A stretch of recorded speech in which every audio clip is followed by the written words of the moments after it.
بسم اللہ الرحمن الرحیم۔ رمضان کی تیاری کیسے کریں؟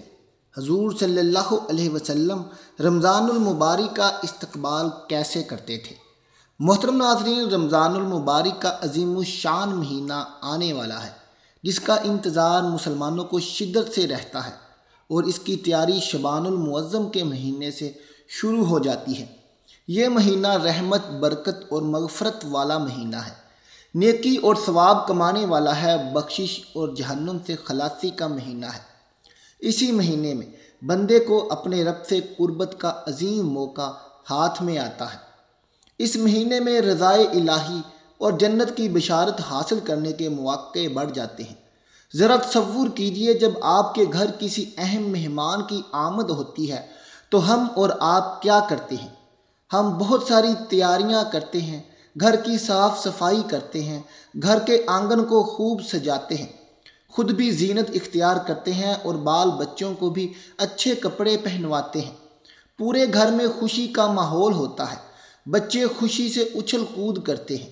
مہمان کی خاطر تواضع کے لیے ان گنت پرتکلف سامان تیار کیے جاتے ہیں۔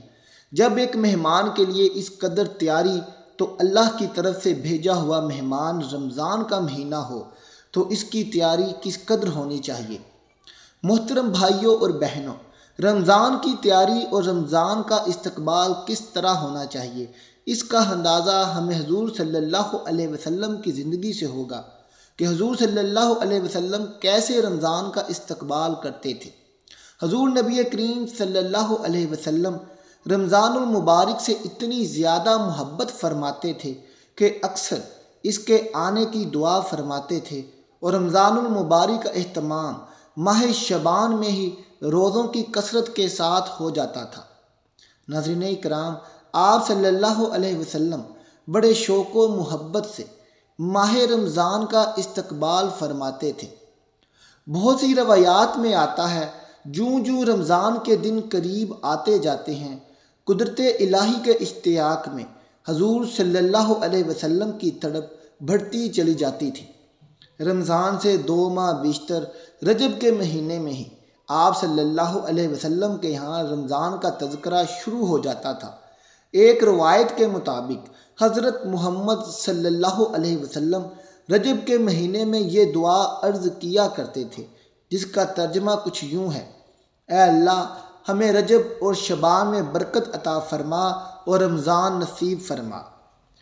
پیارے دوستو، حضور نبی اکرم صلی اللہ علیہ وسلم اس مبارک مہینے کو خوش آمدید کہہ کر اس کا استقبال فرماتے اور صحابہ کرام سے سوالیہ انداز میں 3 بار دریافت کرتے: کون تمہارا استقبال کر رہا ہے اور تم کس کا استقبال کر رہے ہو؟ حضرت عمر بن خطاب رضی اللہ تعالیٰ عنہ نے عرض کیا: یا رسول اللہ، کیا کوئی وحی اترنے والی ہے؟ فرمایا نہیں۔ عرض کیا: کسی دشمن سے جنگ ہونے والی ہے؟ حضور نبی اکرم صلی اللہ علیہ وسلم نے فرمایا نہیں۔ عرض کیا: پھر کیا بات ہے؟ تو آپ صلی اللہ علیہ وسلم نے فرمایا: بے شک اللہ تعالیٰ ماہ رمضان کی پہلی رات ہی تمام اہل قبلہ کو بخش دیتا ہے۔ محترم بھائیوں اور بہنوں، جب حضرت محمد صلی اللہ علیہ وسلم شعبان کے مہینے میں داخل ہوتے تو یہ ذوق و شوق مزید بڑھ جاتا اور آپ کے شب و روز رمضان جیسا رنگ اختیار کر لیتے، گویا آپ صلی اللہ علیہ وسلم رمضان کی برکات سے بھرپور طریقے سے فضیلت ہونے کی خاطر مشق فرماتے رہتے۔ ام المومنین حضرت عائشہ صدیقہ رضی اللہ تعالی عنہا ماہ شعبان کے شب و روز بیان کرتے ہوئے فرماتی ہیں کہ رسول اللہ صلی اللہ علیہ وسلم شعبان کے مہینے میں اس قدر نفلی روزے رکھتے کہ ہمیں محسوس ہوتا گویا آپ مسلسل روزے رکھتے چلے جائیں گے، اور جب روزہ رکھنا چھوڑ دیتے تو ہمیں لگتا کہ آپ مزید روزے نہ رکھیں گے۔